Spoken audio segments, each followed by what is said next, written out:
Hello students, आज हम बात करने वाले हैं। हमने प्रीवियस लेक्चर में डिस्कस किया, रदरफोर्ड एक्सपेरिमेंट डिस्कस किया था। एक्सपेरिमेंट क्या था?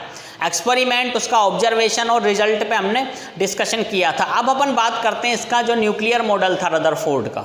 रदरफोर्ड ने एटम का जो न्यूक्लियर मॉडल दिया था वो और उसके क्या ड्रॉबैक्स हैं, इस पर अपन लोग डिस्कस कर लेते हैं। तो डिस्कस करने के लिए हम टॉपिक क्या डालते हैं? Rutherford's model and drawbacks, Rutherford का मॉडल और कमियां। तो रदरफोर्ड का मॉडल और कमियां जो हैं उस पर हम लोग डिस्कस करते हैं।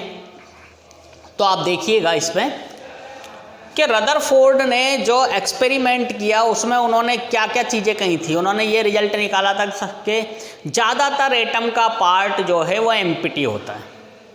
दूसरी चीज़, जो रिवॉल्व कर रहा है एटम में वो इलेक्ट्रॉन है। और थर्ड, इसमें न्यूक्लियस होता है, एक सॉलिड पार्ट। तो हम इसको अगर स्ट्रक्चर में बनाते हैं तो किस तरीके से, ये आप देखिए यहाँ पे हमने क्या किया, मैंने एक स्फीयर बना दिया यहाँ पे।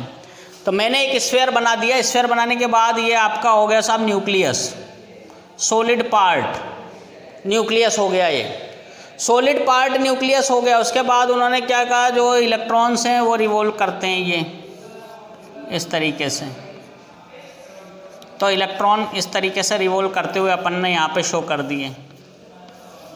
उसके बाद जो हमारा न्यूक्लियस होता है वो पॉजिटिव होता है। पॉजिटिव क्यों होता है? वो प्रोटॉन है उसके अंदर, है ना, इसलिए वो पॉजिटिव रहेगा। तो ये आपका हो गया न्यूक्लियस। और ये हो गए आपके इलेक्ट्रॉन्स, ये सारे इलेक्ट्रॉन्स हो गए यहाँ पे, इलेक्ट्रॉन्स हो गए यहाँ पे। और ये आपका हो गया न्यूक्लियस। तो न्यूक्लियस और इलेक्ट्रॉन अपन ने यहाँ पे बना दिए। तो ये किसने कहा था? ये रदरफोर्ड ने अपने मॉडल में बताया था। रदरफोर्ड ने अपने मॉडल में ये चीज़ बताई थी कि न्यूक्लियस है और ये इलेक्ट्रॉन्स हैं। तो रदरफोर्ड के इस मॉडल के बाद उन्होंने और क्या क्या चीज़ें इसमें बताई, उस पर हम लोग डिस्कस करते हैं। अब हम डिस्कस करते हैं कि जो रदरफोर्ड का मॉडल था, रदरफोर्ड के मॉडल में न्यूक्लियस मैंने आपको बता दिया, ये वाला पार्ट न्यूक्लियस का था। ये वाला जो सराउंडिंग इलेक्ट्रॉन्स जो इस तरीके से मूव कर रहे हैं, ये हमारे लिए इलेक्ट्रॉन्स हो गए कि उन्होंने कहा जो ये नेगेटिवली चार्ज है। उसके अलावा इन्होंने क्या कहा? उसके अलावा कहा कि जो रदरफोर्ड का जो मॉडल है, रदरफोर्ड के मॉडल में क्या है, रदरफोर्ड्स मॉडल में उन्होंने न्यूक्लियस और इलेक्ट्रॉन के बारे में तो बताया। उसके बाद उन्होंने जो चीज़ बताई थी वो ये बताई थी कि जो हमारा एटम होता है, एटम का जो डायमीटर होता है, एटम का जो डायमीटर होता है वो कितना होता है? 10⁻⁻10 मीटर एटम का डायमीटर। और एटम का डायमीटर अगर 10⁻⁻10 मीटर है और अपन बात करें न्यूक्लियस की, तो न्यूक्लियस का डायमीटर हो गया 10⁻⁻15 मीटर।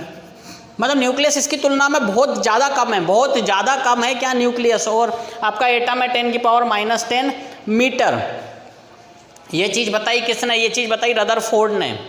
रदरफोर्ड ने इसके अलावा क्या बताया कि ये नेगेटिवली चार्ज है और ये पॉजिटिवली चार्ज है। दूसरी चीज़ उन्होंने ये चीज़ बताई। उसके बाद इनकी उन्होंने रेडियस बता दी कि 10⁻⁻10 मीटर, ये 10⁻⁻15 मीटर, ये दोनों चीज़ उन्होंने बताई। रदरफोर्ड ने क्या बताया? रदरफोर्ड ने इसके अलावा बताया कि जो हमारा एटम होता है, ये एटम इलेक्ट्रिकली जो है वो न्यूट्रल होता है। इलेक्ट्रिकली न्यूट्रल होने का क्या मीनिंग है? इलेक्ट्रिकली न्यूट्रल होने का मीनिंग ये है कि इसमें जितने इलेक्ट्रॉन है उतने इसमें प्रोटॉन है।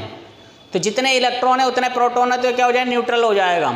इलेक्ट्रॉन और proton, number of electron number of proton जो क्या है इक्वल कर दिए, तो क्या हो गया? वो न्यूट्रल हो गया। तो हमारे लिए ये क्या हो गया? न्यूट्रल हो गया।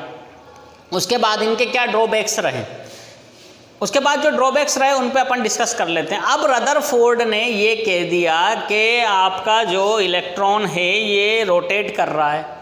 अब जब इलेक्ट्रॉन न्यूक्लियस के अराउंड रोटेट करता रहेगा तो ये क्या कर रहा है? रेडिएशन इमिट कर रहा है। ऐसा इन्होंने कुछ बताया था कि रेडिएशन इमिट कर रहा है। इसका मतलब लगातार चल रहा है और एक स्टेबल किससे? कांस्टेंट उससे चलता रहता है, स्पीड से।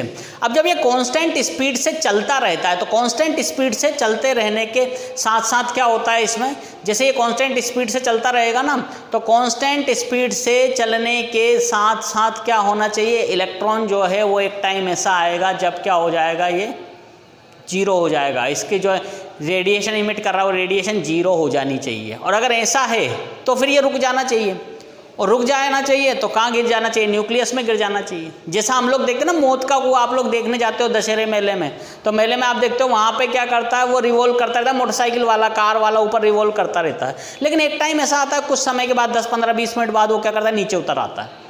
तो ऐसे समझ लो कि वो इलेक्ट्रॉन है जो रोटेट कर रहा है इस तरीके से, और नीचे वाला पार्ट जो है वो हमारा न्यूक्लियस है। तो अगर इलेक्ट्रॉन लगातार रिवॉल्व कर रहा है और रेडिएशन इमिट करता है, तो रेडिएशन इमिट करता है तो एक टाइम ऐसा आएगा जिस टाइम पे उसका जो है एनर्जी लेवल डाउन हो जाएगा, जीरो हो जाएगा। और जब एनर्जी लेवल जीरो हो जाएगा ना, तो एनर्जी लेवल के जीरो होते ही उसको क्या हो जाना चाहिए, उसको रुक जाना चाहिए और न्यूक्लियस में गिर जाना चाहिए। लेकिन प्रैक्टिकली ये चीज़ पॉसिबल नहीं है, ऐसा प्रैक्टिकली नहीं होता है। तो ये सबसे बड़ा ड्रॉबैक था, ये था किसका, रदरफोर्ड का। दूसरा ड्रॉबैक क्या था रदरफोर्ड मॉडल का, दूसरा ड्रॉबैक ये था रदरफोर्ड मॉडल का कि उन्होंने अरेंजमेंट ऑफ इलेक्ट्रॉन्स के, इलेक्ट्रॉन्स का जो अरेंजमेंट होता है उसको एक्सप्लेन नहीं किया था। अरेंजमेंट ऑफ इलेक्ट्रॉन्स जो था उसको इन्होंने क्या नहीं किया, एक्सप्लेन नहीं किया, नहीं बता पाए कि अरेंजमेंट कैसा होता है इलेक्ट्रॉन का, इस चीज़ को वो नहीं बता पाए थे। तो अरेंजमेंट ऑफ इलेक्ट्रॉन्स को भी एक्सप्लेन नहीं कर पाए थे। तो ये दो ड्रॉबैक्स थे रदरफोर्ड मॉडल के। फिर इसको एक्सप्लेन किसने किया था, इसको एक्सप्लेन किया था फिर नील्स बोर ने नया मॉडल देके। तो ये हमारा था रदरफोर्ड मॉडल और उसके ड्रॉबैक्स।